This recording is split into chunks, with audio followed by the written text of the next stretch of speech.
오늘 이 본문의 말씀은 저와 여러분이 너무나 잘 아는 말씀이죠.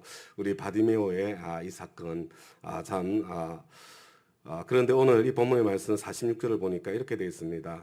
그들은 여리고에 갔다. 예수님과 일행이 여리고에 가신 거죠.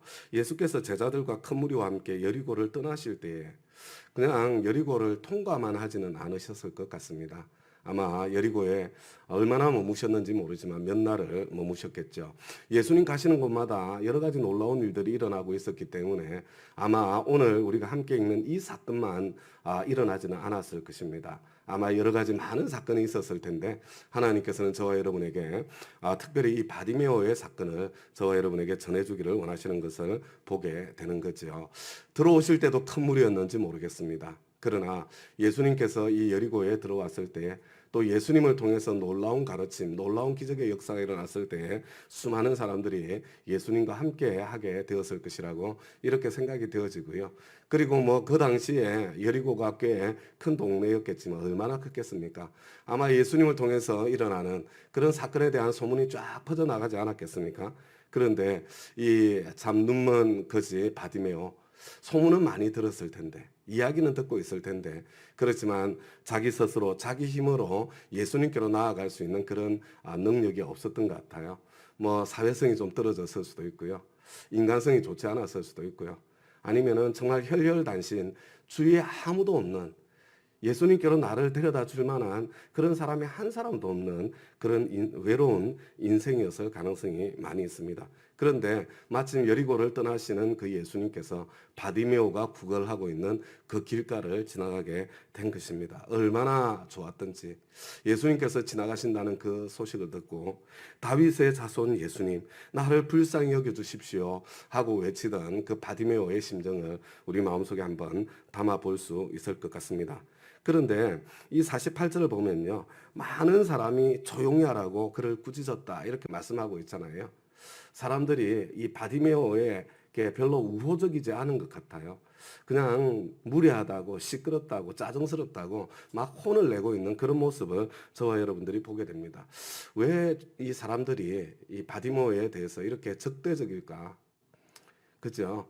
좀 이렇게 그런 처지에 있으면서 예수님의 도우심을 이렇게 간절히 참 구하고 있으면은 내 친구들처럼 침상째 달고 예수님께로 가지는 않는다고 하더라도 좀 이렇게 불쌍히 여기고 도와줄 법도 한데 그죠? 너무 차갑지 않아요? 그런데 가만히 보면요. 이 나중에 예수님께서 네가 나에게 무엇을 하여 주기를 원하느냐? 그런데 이 사람이 말할 때 이렇게 말을 해요. 선생님, 내가 다시 볼 수 있게 하여 주십시오. 이야기가 뭡니까? 이 사람 중도 실명자였다는 이야기입니다. 이전에 보았던 사람이에요. 그런데 이 사람이 중간에 시력을 잃게 된 거죠. 여러분, 이 사람은 명백한 겁니다. 뭐 부모의 죄 때문입니까? 자기의 죄 때문입니까? 물을 필요도 없는 사람이에요. 자기의 죄 때문이죠. 중도 실명자니까. 그냥 천형을 받아 마땅한 사람이죠. 어쩌면 이 사람이 어떤 사람이었는지 사람들이 알고 있었을는지도 모릅니다. 네가 그러니까 네 인생이 그렇게 꼬였지. 이런 비난과 조롱을 받았던 사람일는지도 몰라요. 그런데 참 이 사람 참 눈이 참 그것만 해도 힘들고 어려운 그런 시간이었을 텐데 이 구걸하면서 지내다가 예수가 지나가신다는 그 소식을 듣고 다윗의 자손 예수여 나를 불쌍히 여겨 주십시오. 다윗의 자손님 나를 불쌍히 여겨 주십시오. 사람들이 그렇게 지금 이렇게 구박하고 장꾸짓고 그런 상황 속에서도 참 주님의 이름을 부르기를 포기하지 않는 그 모습을 보게 되죠. 예수님께서 걸음을 멈추시고 불러오라고 말씀해 주십니다. 그제서야 용기를 내어 일어나시오. 예수께서 당신을 부르시오. 50절 말씀을 보면요. 이 바디메오가 얼마나 참 기뻤는지, 얼마나 간절했는지, 얼마나 열정적이었는지 자기의 겉옷을 벗어 던지고 벌떡 일어나서 예수께로 왔다. 여러분 우리에게는 겉옷을 벗어 던지는 게 아무것도 아니에요. 그러나 여러분 이 사막 기후 이런 데서 겉옷을 벗어 던진다는 것은 어쩌면 목숨을 거는 것과 비슷할 수도 있습니다.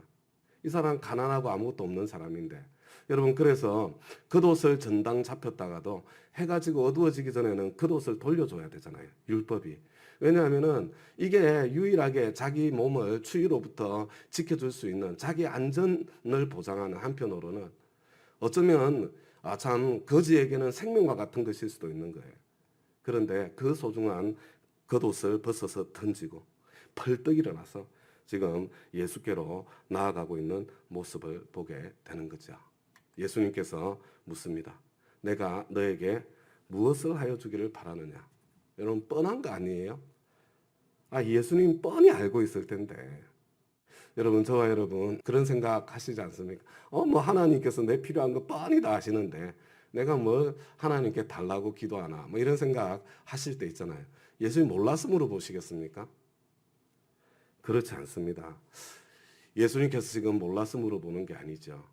여러분, 저와 여러분의 이 신앙에 있어서요, 입술의 고백이라는 것이 얼마나 중요한지 그것을 다시 한번 마음에 새기시기를 바랍니다. 여러분, 이 말의 파워라는 게 정말로 대단한 것입니다. 여러분, 내 입으로 내가 뻔한 그것을 내 입으로 말하는 것이 그토록 소중한 거예요. 예수님께서는 지금 네 입으로 그것을 토하라, 말하라 지금 말씀하고 있는 거잖아요. 여러분, 내 남편, 내 아내에게 나 당신 사랑해, 나 고마워. 여러분, 이거 말하는 거 엄청 중요한 거잖아요. 뻔히 알고 있다고 하더라도, 그걸 꼭 말로 해야 돼. 아니요. 그걸 꼭 말로 해야 되는 거죠. 말로 해야 됩니다. 그리고 우리 주님께서 지금 이 바디메오에게 네가 원하는, 네가 구하는 그것을 네 입으로, 네 말로 고백해라. 고백해라. 말이 중요하다는 것.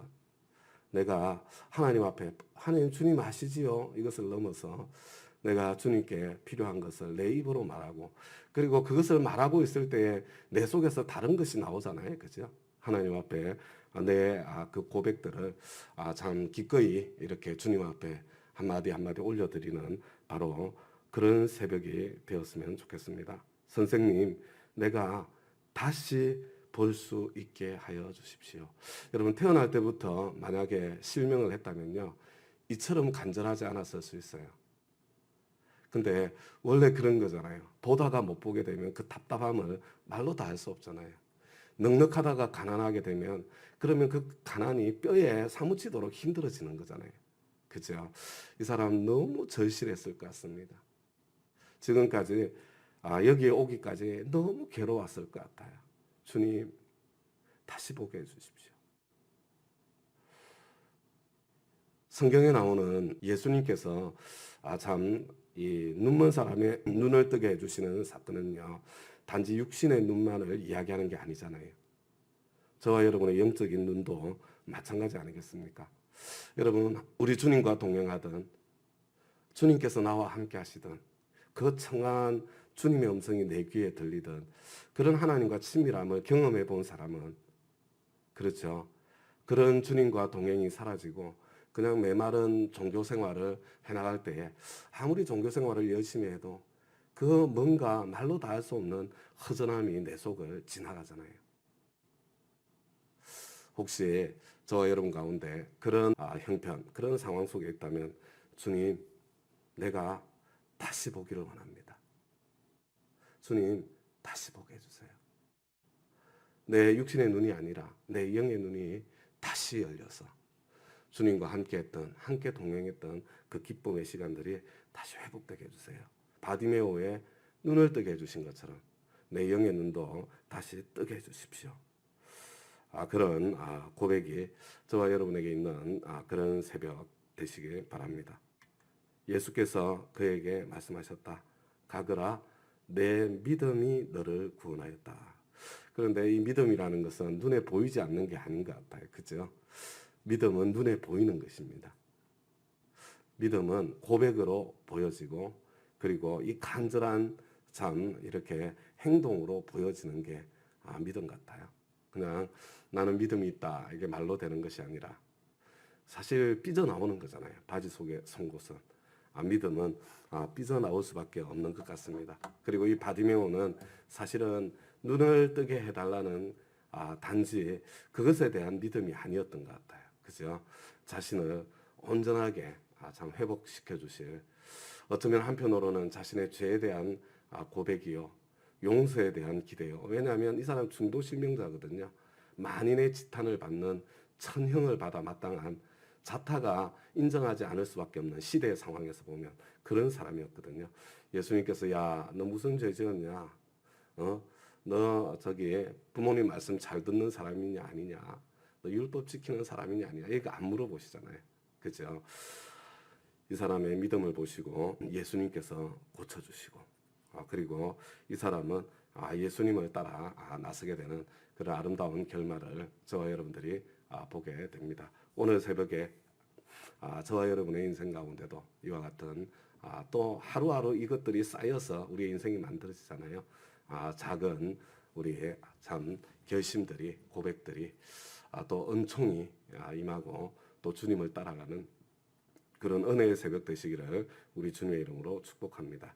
하나님 아버지 주님 은혜에 너무나 감사합니다. 이 바디메오의 그 간절함이 아버지 느껴지는 것 같습니다. 그 절망이 느껴지는 것 같습니다.